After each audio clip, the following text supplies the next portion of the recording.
Hello my dears कौन आपण माने प्रेममय जीवन को सरस सुंदर करने चाहती कि किंबा आपणकर संपर्क को अधिक मजबूत करने चाहती कि ताहले आपण माने प्रतिदिन ये वैदिक वर्ड सुइज वर्ड को प्रतिदिन चांटिंग करंतु। सुइज वर्ड टी होची अहम प्रेमा अहम प्रेमा अहम प्रेमा।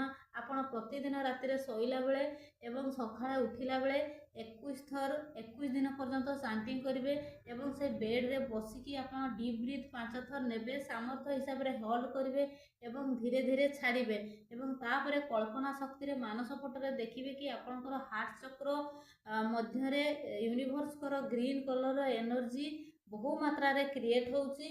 आपण कल्पना शक्ति रे देखिबे मानस पटरे देखिबे एवं हार्ट चक्र ओपन हेले ही आपण स्नेह प्रेम भल पाइबा को अधिक आपण आकर्षण करि परिबे।